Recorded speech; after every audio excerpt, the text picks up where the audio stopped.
Well, that's better.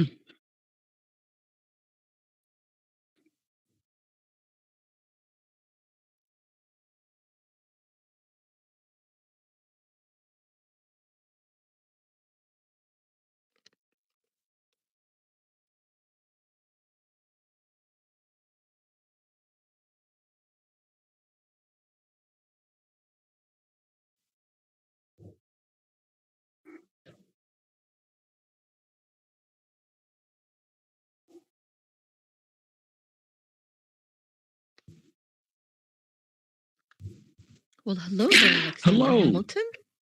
Hello there. Welcome. And Welcome to Cleo. Independence Hall. Hello. It is a pleasure to meet you. It's a pleasure to meet you too from the past. So how many years ago was this? Is this? Oh, are you referring to the debate for independence to which the room is currently set up for? That and the time zone of Alexander Hamilton. When was he born and when did he expire?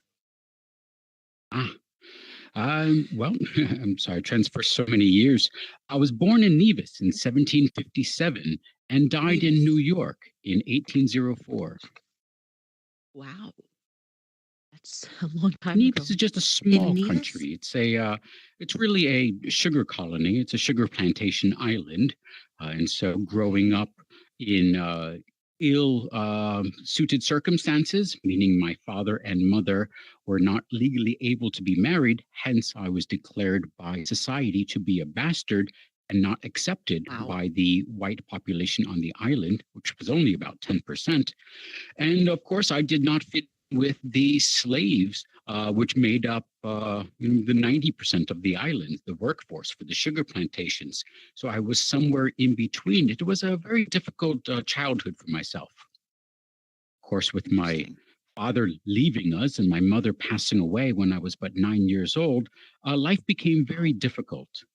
And so eventually to become here during the Constitutional Convention and help create a new, better form of government for an idea where people like myself can be treated as equals to the other fine gentlemen that were in this room. It really is a measure on the epoch of world history that we threw off the shackles of hereditary rule and brought us into an enlightened era where we have.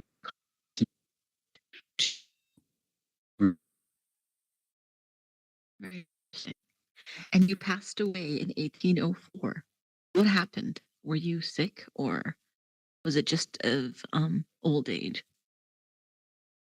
Well, no, it was actually one of the affairs of honor that I was in my life.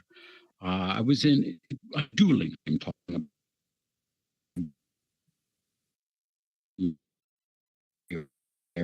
even at one point challenging future President James Monroe to a duel. I challenged him to a duel because I thought that he leaked the information that I gave to him previously about the papers of Mr. Reynolds and how he was extorting me. That goes back to 92, but it came public in 97. And I actually thought it was him that did it. And I challenged him to a duel. He was in New York at the time and he went back to Virginia in order to settle his affairs. And he left his second in command, a man by the name of Aaron Burr, who I knew very well, to take over his affairs. And Mr. Burr convinced me that it was not Mr. Monroe who actually leaked the information out. And so that duel was canceled. But the duel with Aaron Burr itself is the one that did me in. Wow. Interesting. And how old were you? Would you like to hear the backstory of how that happened? Yes. My pleasure. It's actually really an unfortunate amount of circumstances that were coming together. But just to put everything into perspective, because hindsight, of course, is where we get our best view. And now looking at it, I did not appreciate how far Aaron Burr had fallen. For him and I have always been adversaries. Ever since we both became lawyers in 1782 in New York, and then we rode the circuit together with a judge going up into Westchester and Ulster and Orange counties in order to hear the cases up there who did not have the benefit of attorneys or of a judge. And so I got to know him as we would ride in the same carriage and sleep in the same taverns. He proclaimed it's the most profitable profession. Upon hearing that, I understood that he is much more of a self centered man than a man of dreams like myself. But as we weathered the politics of New York together, I found that his politics were not stationary. They really did fly with opportunity. And he flew back and forth a couple of times between the different political parties to his advantage. Well, by the time of the election of 1800, which is where Thomas Jefferson was against John Adams, who was the current president, and Thomas Jefferson's running mate was Aaron Burr. And then the way that it worked at the time, each elector, those who are responsible for electing your president, is able to cast two votes. Do that. And so the problem was that all the electors cast two votes for of the Democratic Republican Party for Aaron Burr and Thomas Jefferson together.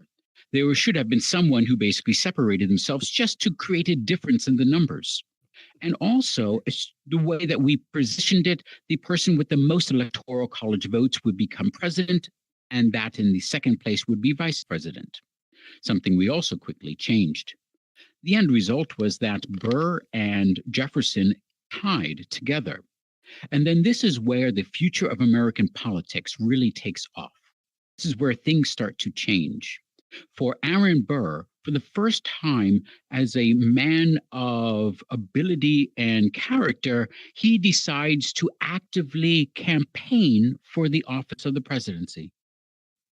Now, really, we understood those who want power the most should be kept farthest away from power. So, how do we know who are the best people to represent us? But it really is by convincing those most worthy that they can and should devote some of their time to the public good. Now, of course, in your time, the population basically gives you a much greater diversity, so you don't need such a system. But such was the system in the 18th century. And so when Aaron Burr campaigned against Mr. Jefferson, it then went to the tie breaking vote in the House of Representatives. And they voted over 30 times, resulting in a tie. This is 1800, and at this time, I have left the office of the Secretary of the Treasury under the Washington administration, and I was involved a little bit behind the scenes in the Adams administration. But really, that Mr. Adams and I, though we were of the same political party, we really fought each other, and so I was not in a political office. But at this time, I was able to put forth my weight as a leading member of the Federalist Party, George Washington's party, to basically who should we have as president, Thomas Jefferson or Aaron Burr. And though I know Mr. Burr, and I know that his thinking could be very much in line with mine if the situation was right, and Thomas Jefferson, who I basically disagree with on almost every single point of our Constitution, even James Madison, who was my good friend, who helped me write the Federalist Papers in New York to convince the New York delegation to ratify the Constitution. Mr. Madison then completely changed his view and went with Mr. Jefferson when he came back from Paris. So James Madison, I've lost him now. And so, but Mr. Jefferson or Mr. Burr, who do I vote for? And of course, being a man of honor, I vote for honor. I vote for character. Nice. I vote for integrity.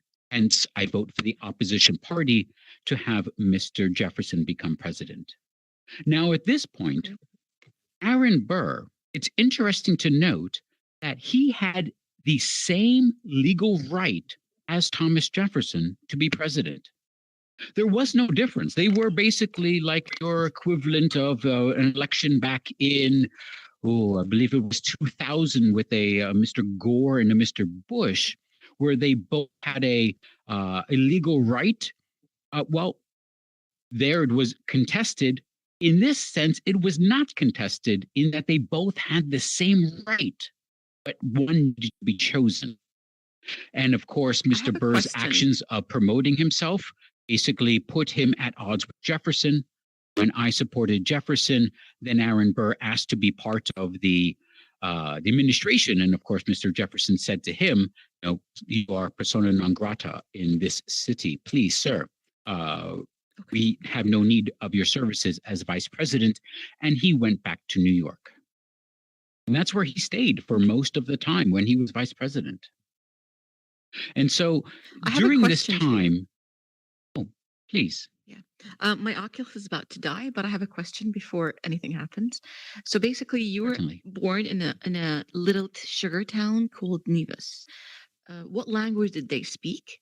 And you being, I mean, not, I mean, a bastard child, where your both of your parents, one of them left you, and the other one passed when you were 9. Psychologically, how did you gain the confidence and the bravery and the knowledge and the education, and how did you get on means of travel all the way to New York and get into what you're doing right now, and where you are part of the Constitution and you helped write it? Um, I want to know how this all came up together. What was the So I'll lucky take the points of second your part of life your there? question first, in that Mhm. the life on a sugar plantation island, and it's really only 7 by 9 miles, it's really quite small, um, gives you a lot of time to think and a lot of time to understand yourself. And since I was, you can say, I was freed from society's expectations, or society had no expectations from me. And so I was liberated to basically live by my own wits, by my own wisdom and energy. And I enjoyed information. My mother's books, after she passed away, a friend of mine, or really the her sister's family, the Littons. Oh, we have lost you. But I'll continue to answer your question just in case you visit this later on. The Littons were the family that supported me in order to come back here, in order to come back, or sorry, in order to come to New York. They saw that my intelligence, they saw my work ethic, and this was really seen.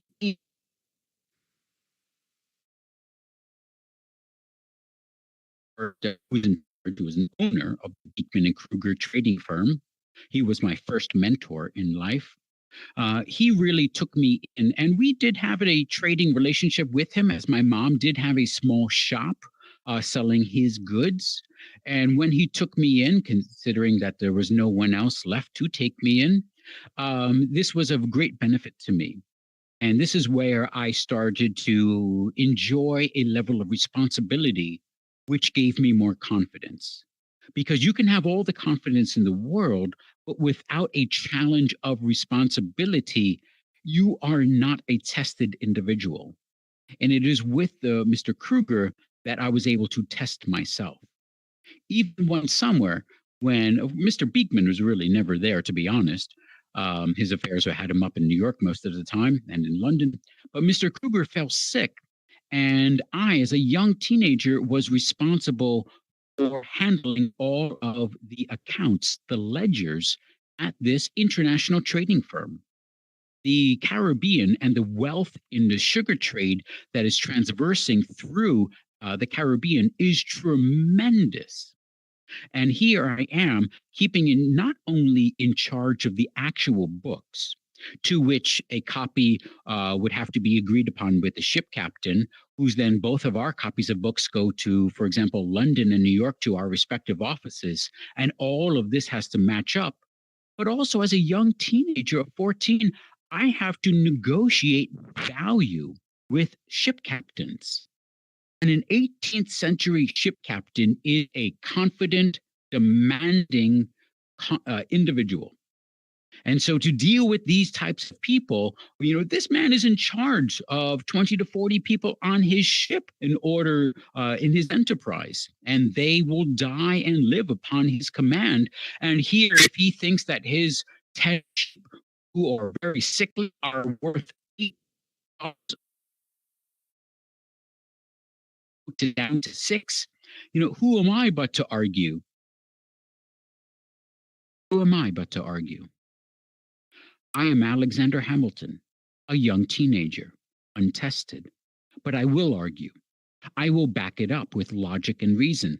I will explain how the ship are sickly. I will explain in clear terms how these sheep are worth their devalued price in such a astute and often eloquent manner that the ship captain simply agrees with me, sometimes just out of wanting to spend his time elsewhere. But nonetheless, this is where I tested myself. After one terrific hurricane that passed through the Caribbean, which left us in desolation, I wrote a letter to my father. This letter proclaimed my feelings about what had happened. And at 15 years of age, this letter gives you an insight into my mind, into my thinking, into my capabilities. And so many people of the island also saw that. They saw that, actually, what it was my good friend, Mr. Knox, not sure, Secretary of War and Captain of Artillery, Mr. Knox, but a Reverend Knox. Hello. He basically, I gave him my letter to deliver it to my father, but he decided to print it in the local newspaper, the Danish Gazette. And though I have given him poems before for printing in a Gazette, and there's nothing really unsoundly for him to do such a thing, but he did not have my permission to do such. But now everyone saw my eloquent account of the hurricane. And that is when a petition was made and a collection was made for my educational advancement to occur, not there in St. Croix, where I was at the time, but to go to the New World.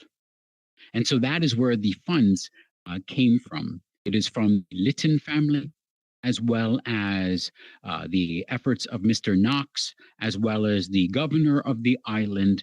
And really, there were other people who donated in as well. Those are the primary benefactors that brought me to the New World, that brought me to the North American continent from the Caribbean islands. And it was there again at my own being that I will elevate myself. When I was still back in St. Croix, I wrote a letter to my friend Ned Stevens, and I proclaimed to him how I dream of a war. Because for me, there is no place where I can show how great I am. There is no avenue really besides what I am doing, which is really I am at the lowly station of a clerk in a trading firm. But how can I exalt myself in society? But through war, which shows courage, which shows honor, which people respect. And that is what I wanted: honor, respect. And so I had those as my driving forces throughout my life, for those were the tangents that I can grab on and basically pull myself up in life. When I came to New York, I fell in with the Sons of Liberty. Eventually, when war started to break out, and after the battles of Lexington and Concord, when a call was put out in New York for the creation of militias, my good friend Alexander MacDougall, he put out the call and I answered it, saying that we will create a militia corps from the best that you have, students of King's College, your most educated. Though all of those students had very wealthy families to fall back upon, and I did not, I still made it work. Then I started publicizing, and eventually I was seen for my actions, especially later on in the Battle of Trenton and Princeton, to which George Washington saw me and then took me in as aide de camp. After that, my French knowledge and a lot of other my attributes. General took a notion to, and we stayed together, me as his pen, throughout the war. And this is how I was able to write to this body here, who was acting under the Articles of Confederation, and I was pleading with them for money. We need supplies. We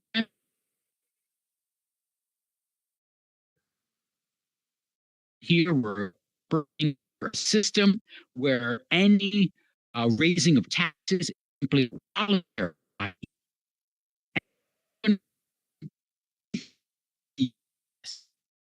So I felt the suffering from that system that these men had here. I suffered at Valley Forge. I suffered at Monmouth with the troops during the winters.